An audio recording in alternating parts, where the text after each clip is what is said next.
Right, Arachnids in the UK. So this is definitely one of the less popular episodes of Series 11, and we're going to take a look and see if we can figure out why. So I can appreciate how these opening shots are designed to look like a spider crawling across the floor from their POV. You know, it's nice, it does show a little bit more thought behind the shots and kind of almost feels a bit Shining-esque in places. But if I did have to criticise one thing, it's that they're sort of thrown in here all in this opening montage at the beginning, and then I don't really recall seeing it elsewhere in the episode, at least not much. You imagine you could have these great sort of chase sequences in which you're in the spider's POV, almost a bit like the third Alien film, which has those really intense chase sequences. Instead, it's almost like they shot them and they were just like, oh, what do we do with these? I don't know, put them at the start. What are you again? I'm your niece's wife, sir. Exactly. There's our little bit of token representation, which will be killed in her next scene. Good job, Chibs. I suppose this is it. So we've got this scene. Got you back. Guess we're done. Obviously, there are a lot of feelings towards how the Doctor's been portrayed here. Some people see it as the Doctor having lost so many people that she's now concerned about potentially taking on and risking the lives of others now, which is a nice thought in concept. But I think what portrays it is how enthusiastically the Doctor accepts Yaz's invitation of tea. Do you want to come for tea at mine? Definitely. Yes, I would. Thanks. If she was concerned about risking their lives and losing more people, I don't think she'd jump at the opportunity to be invited for tea. There's usually been a dynamic of the Doctor accepting or inviting someone on board, deeming them to be suitable to take with them. Right then, I'll be off. Unless, I don't know, you could come with me. It means come with me. Sometimes I need someone. Welcome aboard. Obviously, there are exceptions to that rule. Goodbye.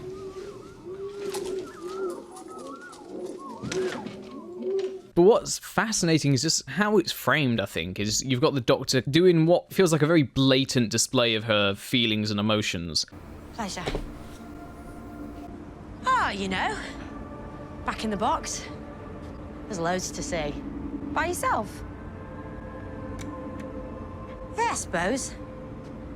Obviously, there's not to say that you need to always adhere to the way the Doctor's been written. You can add new ideas and develop parts. It just seems like a strange trait to want to add to her. I have to question Chibnall. Why are you now making the Doctor unassertive and lacking the confidence to talk to these people who she's been very cheery and happy with? There's not been any real conflict over the past 3 episodes, aside from that moment in the Ghost Monument when she has a meltdown. And the companions, literally at the end of the Ghost Monument, are like, we're in this together, we've got each other. We can wait, can't we? We've got each other. We've come this far, ain't we? Who says we're giving up? Any of us? They've acted like friends this entire time. And so is Chibnall just adding yet another weird, unjustified negative trait to the Doctor? It's just, I don't know, it's a very strange way to write the character. It's quite a classic movie scene to have the character that looks like they're going to be left on their own or they're sulking a bit and then they offer to take them with them. So I kind of understand if they were going for something like that. Oh, look at him. Can't he come with us? Hey, Mr. Boo, you can come with us if you like. You mean you take a nowhere man? I think part of it is that the way the Doctor kind of hangs on at the doors of the box and sort of dawdles and her body language, it makes it feel like she's deliberately waiting out and kind of saying things to hope that they'll invite her for tea. Whereas I think it needed to be played less on the nose and more like a moment in which, after going on all these crazy adventures, we sort of arrive back home and the companions for the first time kind of get a taste of the strange hopping around character this person is. I think normally for a scene like this, you'd want to have the Doctor sort of seemingly returning to her average life as if, you know, nothing was wrong, maybe smiling but hiding an underlying sadness. But just the way it's carried off, especially considering what we've built up to now, I don't know, it's just really strange. This makes the Doctor feel more like this kind of outcast or this addition to this group of friends, this kind of unwanted extra party member. Almost neighbours all this time. Yeah. What did he just say? How did he deliver that? Hang on. Almost neighbours all this time. What was that delivery? Are you literally a robot, Tozin? Yaz has brought friends back. I'm getting food. She paying you? Yaz has been given just the most stereotypical family dynamic possible. It's wacky dad and annoying little sister. And even the lines, oh, you actually have friends. Is she paying you? I feel like I'm in year 7. Never had a a flat? I should get one. I'd be good in a flat. I could get a sofa. Imagine me with a sofa, like my own sofa. I could get a purple one and sit on it. So let's talk about this Doctor's quirkiness. This idea has so much potential. I've brought the Doctor home. I've brought an alien into my house. How are they going to interact with the family? It's a gold mine. And yet they squander it because neither Yaz's father or Yaz's sister are paying attention to anything the Doctor's saying. And they do this a lot. Jodie's Doctor is just rambling and being ignored. Am I being weird? A little bit, yeah. I'm trying to do small talk. I thought I was doing quite well. It's work. The only people that are responding are Yaz and Ryan, who already know the Doctor and already know how weird she is. What's more fun is when you frame the Doctor as talking completely straight-faced and serious, and yet what they're saying is so alien. I've seen you somewhere before. Not me. Brand new face.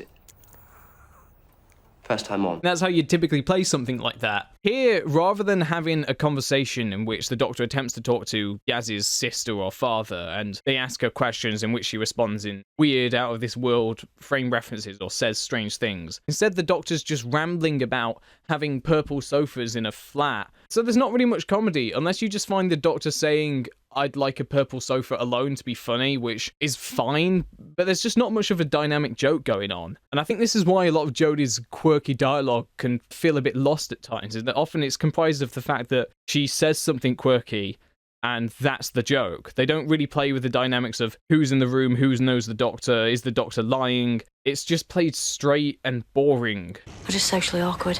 I'm still figuring myself out.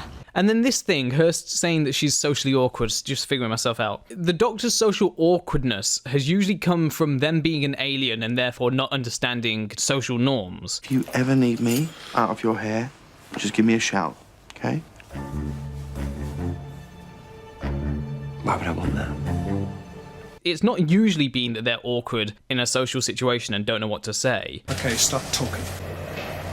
Wolfgang Amadeus Mozart had perfect pitch. What happened to him? Who, Wolfgang Amadeus? Oh, him. Oh, he died. And I'm not trying to say that you can't write the Doctor a different way and have a socially awkward Doctor, but it feels like a trait that they're labeling her with that feels at odds with the character, because Jodie Whittaker's Doctor is usually always talking and always very open and being very enthusiastic and overly friendly. I'm calling you Yaz, because we're friends now.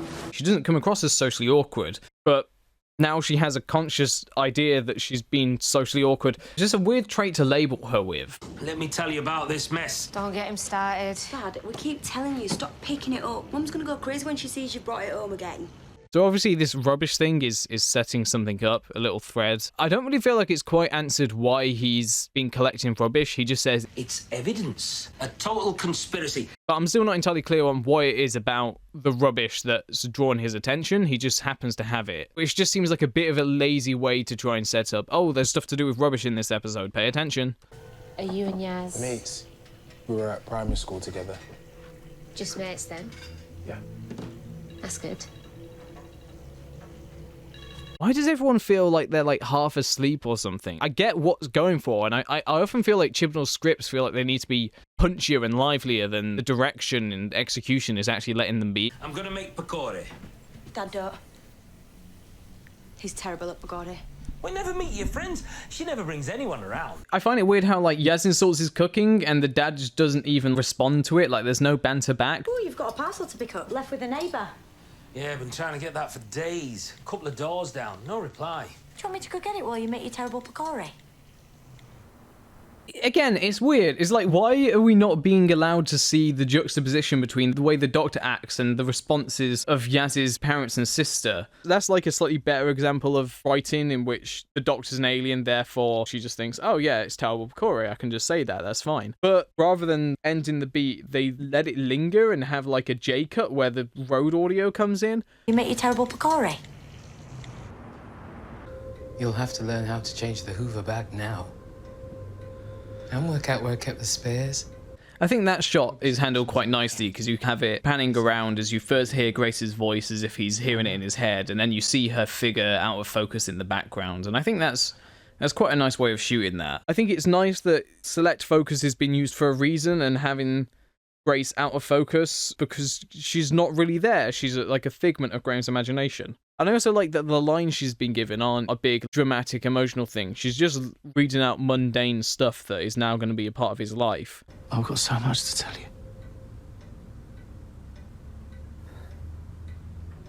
He says, I've so much I want to tell you, and then in the next shot, she's gone, and it kind of shows as much as he'd like to come back and share his amazing experiences with her, she's no longer a part of his life, and his life is different now. It's shot simply, the performance is allowed to speak for itself, it's not too overt, he's not just like stating his feelings. Not much. Still no answer? We've got a package to pick up for number 34. I think it's a bit weird that they, however long they were in Yaz's kitchen for, and she was still just waiting out there. Again, the way it was shot, it's not like they were walking to the door and then they saw that she was still frantically on her phone or stood to one side. Not much. Still no answer. She's just there staring at them and they just walk into frame. Did they anticipate they were going to talk to her again? Like, surely you'd have a little bit where they notice that she's still frantically outside. Jodie, you're just opening a door. You don't need to do a big, grand brandishing gesture.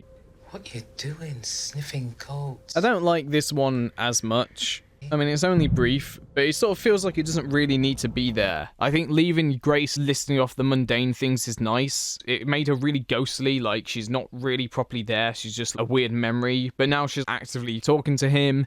It's a little less bizarre and detached feeling. You okay?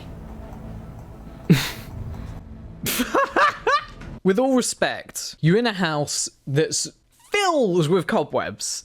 If the room had been dark and they didn't think anyone was in there, and then when they opened it, they'd realised that she was on the bed, sure. But instead, the doctor clearly recognises that someone's in the bed and doesn't think that, well, the entire room's coated in cobwebs. She might not be all right. We don't mean you any harm. You're not supposed to be this big, and you're definitely not supposed to attack humans. This is something I struggle with a lot with 13, is that I find they often give her these speeches that feel like they're meant to be reassuring and calm and kind, but there's often something about her tone that sounds a little almost patronising or a little like she's talking down to someone. Don't be scared. All of this is new to you, and new can be scary. My friends are going to take a look around your ship, if that's okay. Think of what you've gone through to be here, and you're still going. I'm proper impressed. Your bloodstream's been infected with an alien pathogen, presumably in Hong Kong. You sacrificed your own life on the chance others were still out there. Are you blind, Hannah? There's like a slight inauthenticity to it. It sounds like she's talking to a child. You're not supposed to be this big, and you're definitely not supposed to attack humans. And like, is she talking to the spider? Can she talk spider? Or is she just saying nice things in hopes that it'll keep back? You stay here until I figure this out. This could just be a me thing, but I don't get along with it, personally. Long time to get a parcel. She always has the weirdest friends.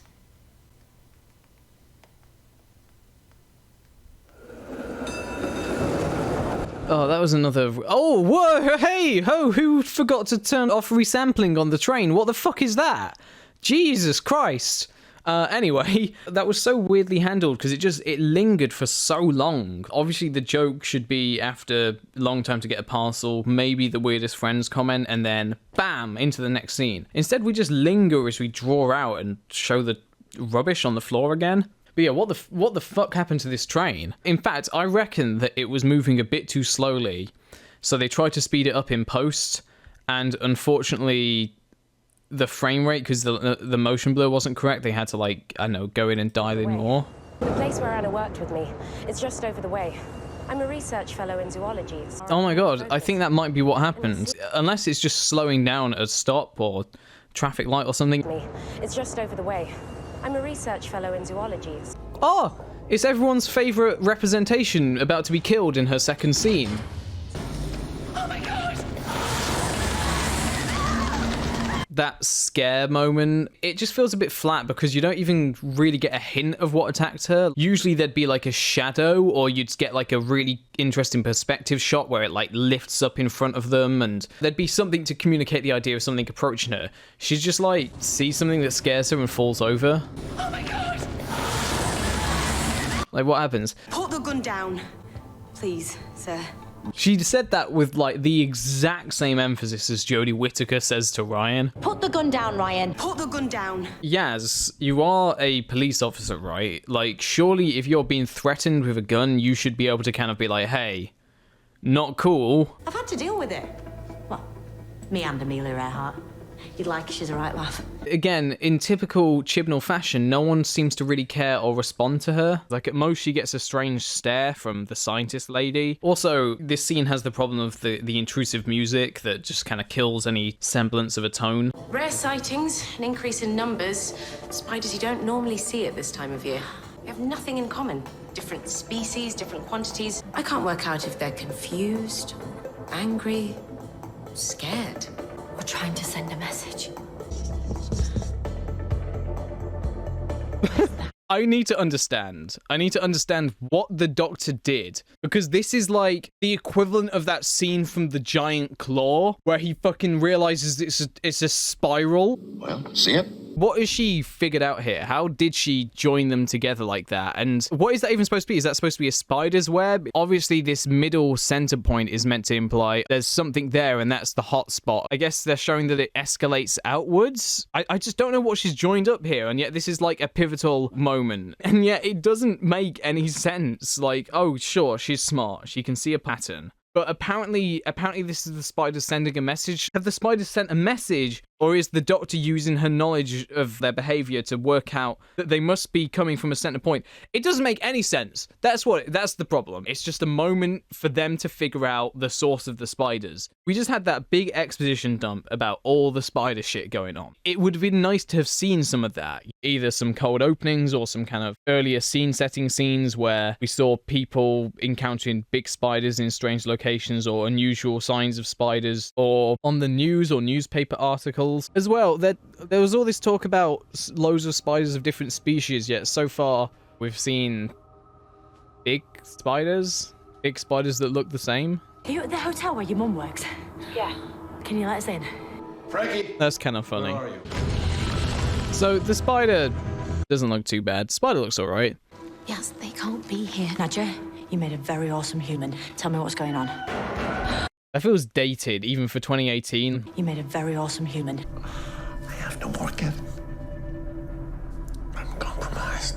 My position on the Jack Robinson character is that I wasn't keen on him at first at all because of what he seemed to be, which was just a very obvious lazy kind of Trump allegory. Looking back now, I like his character more than I used to. I've kind of warmed to him. I think his better outing is Revolution of the Daleks because the hamminess is turned up a little bit more and is a little bit more funny, I think. I think one reason why I like him is that he's one of the closest things to like a proper character that we've had. He's so over the top that he has a personality and goals and desires. By his appearance in Revolution, I connect with Jack Robinson's character more than the actual fam. Like in those scenes where they're whining to him about Daleks and he's just like, what are you talking about? These are just my 3D printed drones. The creature these are modeled on is the most evil killing machine in the universe. You're getting much too excited about a bunch of 3D printed shapes. Because at that point, I'm just as irritated by the 13th Doctor and the fam as Jack is. And don't try calling security, because I just watch your phone lines. What is the matter with you people? There's some fairly eerie imagery in here at times, like you know, him being covered in cobwebs and being dragged away. Tell me exactly what's going on, omitting no detail, no matter how strange. A giant spider just smashed through my bathtub and took out my bodyguard, Kevin. Right. I quite like that joke. I think it's quite a comedic little moment. For once, the music isn't being horribly invasive. Hey. Hey. You're that bloke. Yeah. I personally would have cut that at when Ryan said, hey.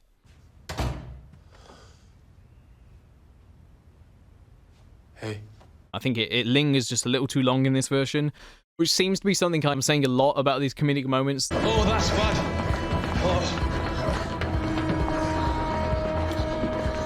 We just came in that way.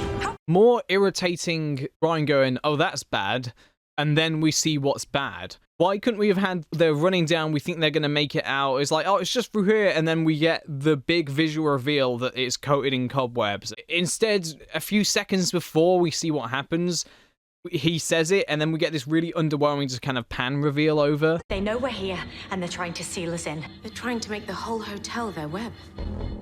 And where are the flies? They're trying to make the whole hotel their web. Are they? Have we established that? just because there are some cobwebs. They've been putting cobwebs everywhere. But then also... And where are the flies? Again, that kind of feels like this sort of line that comes at the end of a big scene, like a realization moment, and then we cut to something else. Instead, it's just kind of thrown in the middle of the scene. And where are the flies? We're not leaving. We have to find out why they're here and stop them getting any further. And again, there's no reaction to that statement, and we're the flies. A big statement, and everyone just stares and blinks at her.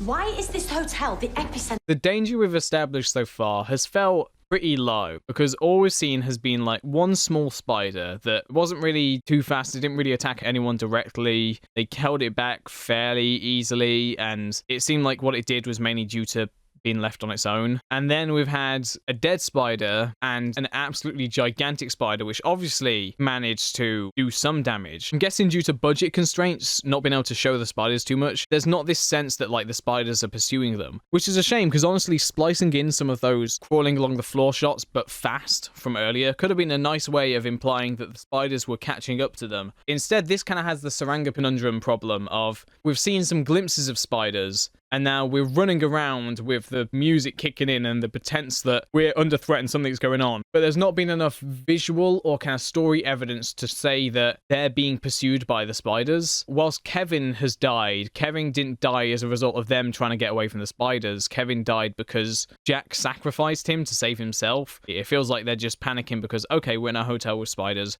so let's figure something out. I've heard you're only running because you've hated Trump for decades. Please don't mention that name. That whole Trump exchange is kind of weird because I don't really know what purpose it's serving. It's like a very obvious reference to Trump, but his character also hates Trump. I don't know if that's meant to be a commentary on how Trump would hate himself if he met himself. If it's an attempt to kind of say, oh, but no, guys, this isn't Trump because even he hates Trump. Almost as if to make the analog even more obvious.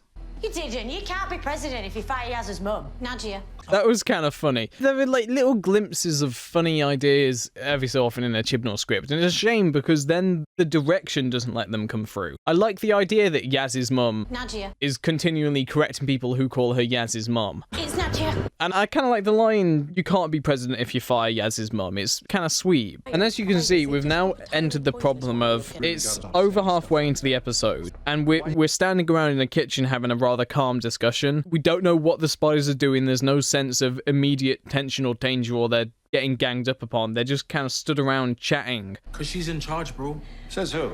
Says us. Chibnall just seemed to be a fan of his everyone says something. 1 hour. No interfering. But they're always performed with like a lack of conviction, so they sound really phoned in. Right, we need 2 things. Plans of the hotel and a captive spider. Again, what is the threat currently? The threat is that there are spiders. Oh, I can't stand it. Come on, Graham, deep breaths.